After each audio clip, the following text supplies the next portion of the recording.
தமிழ் நெஞ்சங்கள் அனைவருக்கும் வணக்கம். இது உங்கள் மித்ராஸ் தமிழ் சேனல்.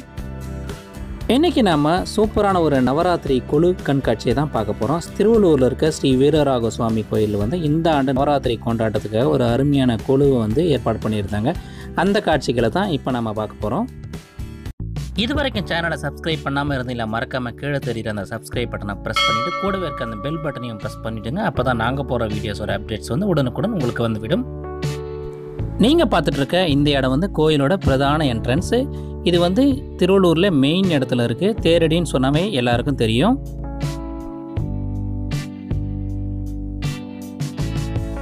திருவள்ளூர் வீரராக சுவாமி கோயில் ரொம்பவே ஃபேமஸான ஒரு கோயில். 108 திவ்ய தேசங்களில் இது ரொம்பவே முக்கியமான ஒரு கோயிலாக கருதப்படுகிறது. ஒரு அமாவாசைக்கும் இங்கே இருக்கிற தெப்பக்குளத்தில் முன்னோர்களுக்கு, அதாவது முன்னோர்களுக்கு தர்ப்பணம் கொடுக்கறது இங்கே ரொம்பவே ஃபேமஸான ஒரு நிகழ்வாக நடந்துகிட்ருக்கு. கோயில் நிர்வாகம் சார்பாக இந்த ஆண்டு நவராத்திரிக்காக சூப்பரான கொலு மற்றும் அதுக்கப்புறம் பார்த்தீங்கன்னா சுவாமி தேசிகரோட 750 ஆண்டு விழாக்காக சிறப்பு நிகழ்ச்சிகள்லாம் நடைபெறுது. அந்த காட்சிகளை தான் நாம் இப்போ பார்க்க போகிறோம். கோயிலுக்கு பக்கத்திலே உள்ள கோயிலோட யாத்ரி நிவாஸ் மண்டபத்தில் தான் இந்த கொலு கண்காட்சி நடந்தது. அந்த காட்சிகளை தான் நீங்கள் இப்போ பார்த்துட்ருக்கீங்க. எல்லா கொலுவுமே பார்த்திங்கன்னா ஒரு தீம் பேஸ்டு கான்செப்டை பேஸ் பண்ணி தான் எல்லாமே வச்சுருந்தாங்க. இந்த கொலு பார்த்திங்கன்னா இந்தியாவோட கலாச்சாரத்தை பிரதிபலிக்கிற வகையில் அமைச்சிருந்தாங்க. நீங்கள் பார்த்துட்ருக்க இந்த கொலுவில் என்ன ஸ்பெஷல்னு பார்த்தீங்கன்னா, தமிழக மக்களோட கலை மற்றும் கலாச்சாரத்தை பிரதிபலிக்கிற வகையில் இவங்க அற்புதமாக அசம்பிள் பண்ணியிருந்தாங்க.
இந்த கொலுவில் பார்த்தீங்கன்னா சுவாமியோட எல்லா அவதாரங்களும் காட்சிப்படுத்தியிருக்கேன். கூடவே பார்த்தீங்கன்னா அவரோட துணையாரோட காட்சி அளிக்கிற மாதிரி அற்புதமாக எல்லாத்தையும் அசம்பிள் பண்ணி அற்புதமாக வச்சுருக்காங்க.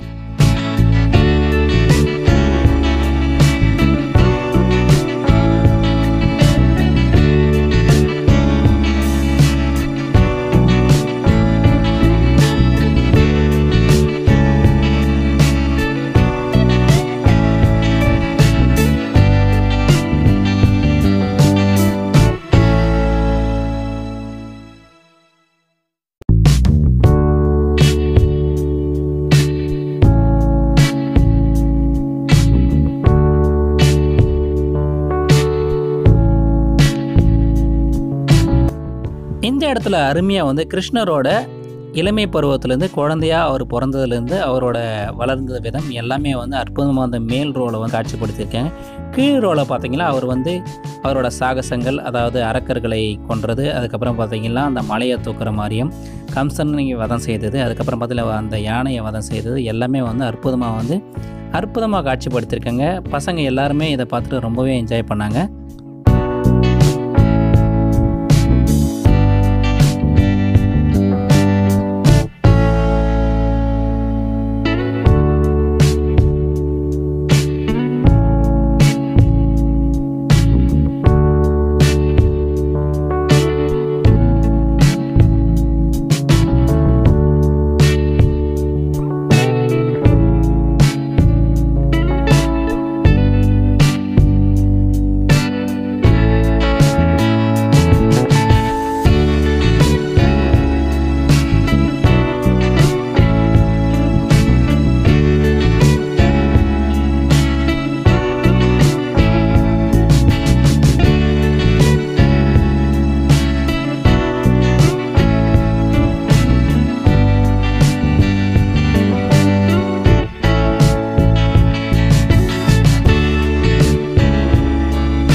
வரைக்கும் சப்ஸ்கிரைப் பண்ணாமல் இந்த வீடியோவை பார்த்துட்டு இருந்தீங்களா, மறக்காமல் சேனலை சப்ஸ்கிரைப் பண்ணி சப்போர்ட் பண்ணுங்கள். இன்னும் பல யூஸ்ஃபுல்லான வீடியோஸ் எல்லாம் நம்ம சேனலில் வந்து உங்களுக்காக நம்ம தமிழில் வர இருக்கு.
இந்த வீடியோ உங்களுக்கு பிடிச்சிருந்தா மறக்காமல் இந்த வீடியோக்கு ஒரு லைக் கொடுங்க. உங்கள் ஃப்ரெண்ட்ஸுக்கெல்லாம் ஷேர் பண்ணுங்கள். நன்றி, வணக்கம்.